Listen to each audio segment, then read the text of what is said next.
But తాటి ముంజల్ని ఫ్రిడ్జ్లో పెట్టిన దాన్ని డైరెక్ట్ మనం మంచిగా అప్లై చేస్తే ఫేస్ మీద పింపుల్స్ వచ్చి మనం నెయిల్స్ పడి దాంతో వచ్చేసిన బ్లాక్స్ అవి పోతాయి. మంగు మచ్చలకి చాలా అద్భుతంగా పనిచేస్తుంది. ఓకే. సో ఫేస్కి అప్లై చేసుకోవడం కానీ ఎక్స్టర్నల్గా మనం స్కిన్కి అప్లై చేసుకొని హెయిర్కి అప్లై చేసుకోవచ్చు. అండ్ ఇంటేక్ తీసుకోవడం వల్ల కూడా ఈవెన్ డయాబెటిక్ వాళ్ళకి చాలా మంచిది, తక్కువ మోతాదులో తీసుకుంటే. చాలా మందికి ఏంటంటే తాటి ముంజలు డయాబెటిక్ వాళ్ళు తీసుకోవాలని ఉంటుంది. ప్రతి ఒక్కరు చిన్న పిల్లల నుంచి పెద్దవాళ్ళ వరకు ప్రతి ఒక్కరిలో ఈ మధ్య కాలంలో సఫర్ అవుతున్న main complaint indigestion issues, motion complaint.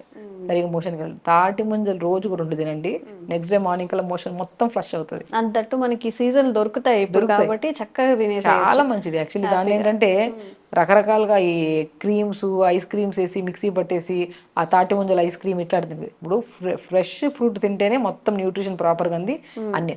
దాంట్లో ఇంకా ఎక్స్ట్రా అవన్నీ యాడ్ చేసుకుని తినడం వల్ల ప్రాబ్లమ్స్ ఎక్కువ అవుతాయంట. అవును. కాబట్టి ముంజలు ఇలాగ ప్లెయిన్గా